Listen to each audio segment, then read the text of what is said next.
Hi all, welcome back. So in today's lecture also, we will be discussing a problem on the topic equilibrium condition, again from the subject engineering mechanics. So the problem selected is as shown in this slide, that is three cylinders are piled in a rectangular ditch as shown in the figure. So you can see we have three cylinders actually kept inside a rectangular ditch. Now, neglecting friction, we are supposed to determine the reaction between cylinder A and the vertical wall. That means the lower cylinder. So, we have to find out the reaction between the cylinder and the vertical wall. That is, we will be having a reaction here acting from the left to the right, and we are supposed to find out that reaction. So in order to get that reaction, we have to actually calculate all the other reactions. So we will see that. So let us start analyzing this. So first of all, what we have to do, we need the free body diagram of each of these cylinders for analyzing the problem. So in the free body diagram, we also need to calculate the angles. So let us try to find out the required angles first. For that, what I am doing is, in this figure itself, I am just joining all the center points. That is, as you can see here, we have AB as well as BC, which is joining the center point of these cylinders. Okay, and after joining these center points, what I am doing, I am just completing these two right angle triangles. So in these type of problems where we have three or more cylinders, one of the common mistakes students commit is like they will not draw this figure in scale. So that what will actually happen is like the points A as well as C will be drawn in a single line. So this C will be directly coming over A, so that DB will be equal to EB when you draw it like that. That will make mistakes in the problem and you won't be able to solve it. So please be careful. So you have to draw it in scale. So the radius of each of the cylinders is given, and here you can see the lower cylinder is having 80 units of radius, whereas the upper cylinder is having 100 unit of radius, so that the center point will be more towards the right side of the this channel. Okay.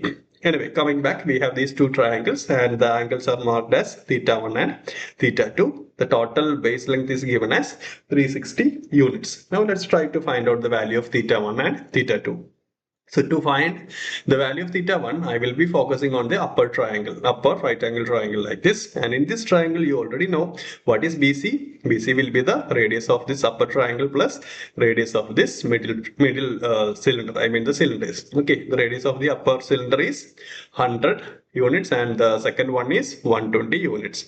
What about this base length, that is EB? Can you find it out? Yes, we can find it out. How we can do that? The total width of the channel is how much? It is 360, already given here. And from point D to the left side, what will be the length?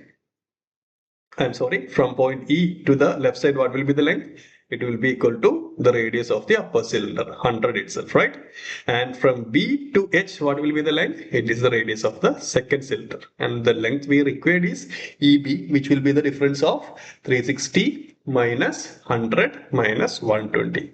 And this will be, CB will be the summation of the radius. So let's try to find out theta 1. So you know cos theta 1 is equal to adjacent side by hypotenuse. Therefore, it will be equal to EB or BE divided by BC. So BE divided by BC, what was BE? As we have seen, total length minus the two radius, that is 360 minus 120 minus 100. And what was BC? Sum of the radius, that is 120 plus 100. So it will be equal to 140 by 220, or theta 1 will be equal to what? Cos inverse of 140 by 220. That will come around 50.48. Now moving on to the lower triangle, we can get the value of theta in a similar method. So here you can see that cos theta 2 will be equal to what? It will be equal to dB divided by AB. Okay, so you can see here dB or BD divided by AB. And what is BD? BD is total length minus this radius, that is 80 minus 120, this radius. Okay, so 360 minus 120 minus 80. And what is AB? Sum of the radius, that is 120 plus 80. So that will give you 160 by 200. From this, theta 2 will be equal to cos inverse of this value, and it will come around 36.87 degrees. So now we already know the angles, so that we can start drawing the free body diagram and analyzing each of the cylinders. So as I always tell We have to start analyzing from the upper cylinder always. So I am considering the free body diagram of cylinder C, and you can see that this is the free body diagram of cylinder C. So here, if you see, this angle theta 1 was obtained as 50.48, and if you draw a horizontal here, this inclined side will be making the same angle theta 1 with this horizontal. What is the reason? This horizontal line will be parallel to this horizontal line, and this inclined line is cutting both these lines, so that this angle theta 1 will be equal to the angle formed here. So that is what is marked here, 50.48, which is the value of theta 1. So we have the reaction. One reaction will be coming from the second cylinder in the upward direction, that is shown as RK. So we have another point of contact, that is point G.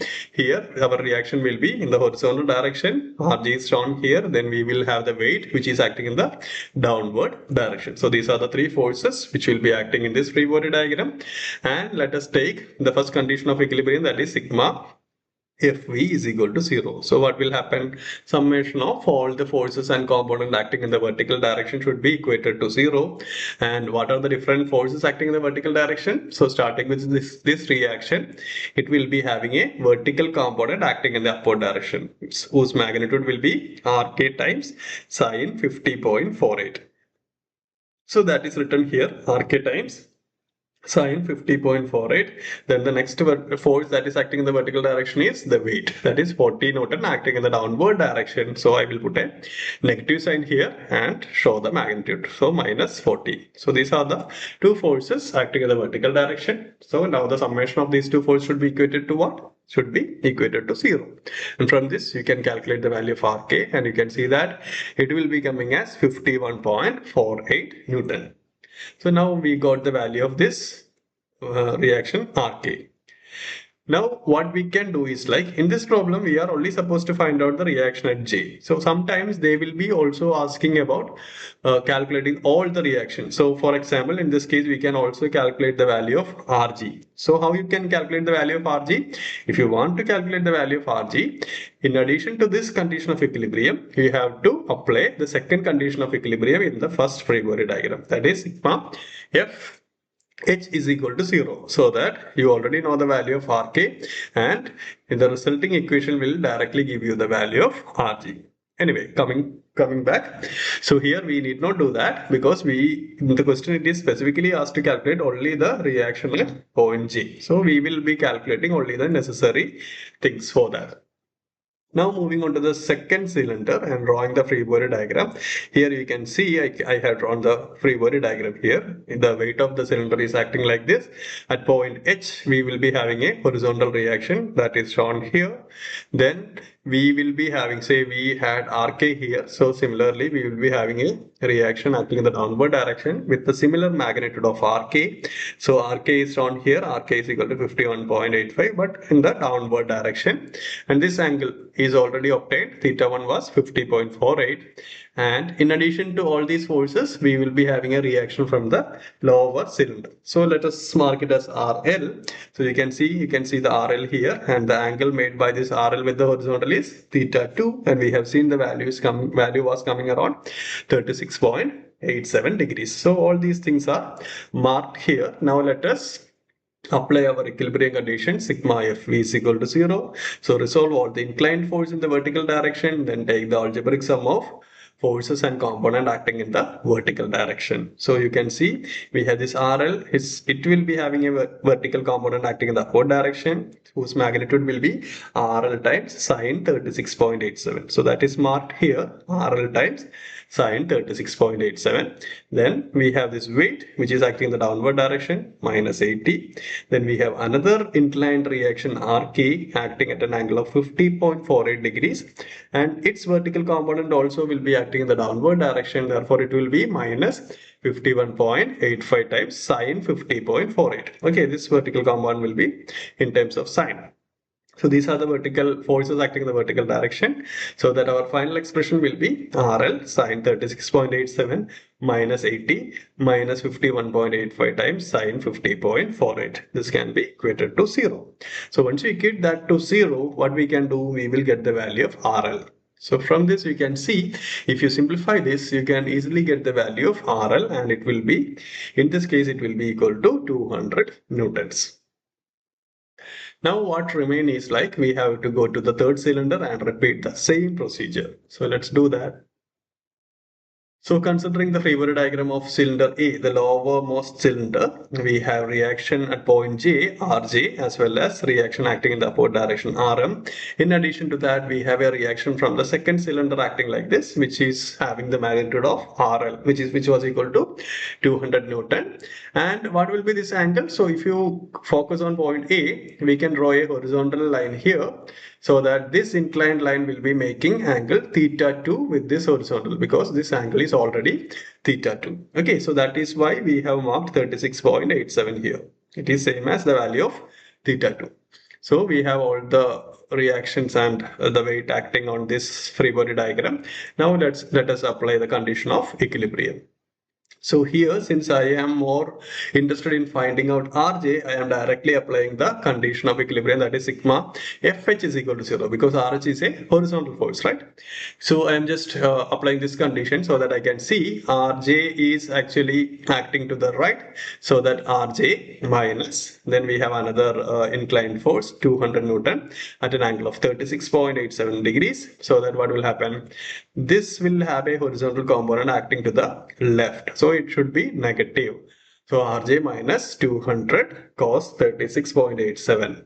That these two are the only forces or components acting in the horizontal direction. So its summation should be equated to 0. And from this you can simplify and see that the value of Rj is coming as 160 Newton.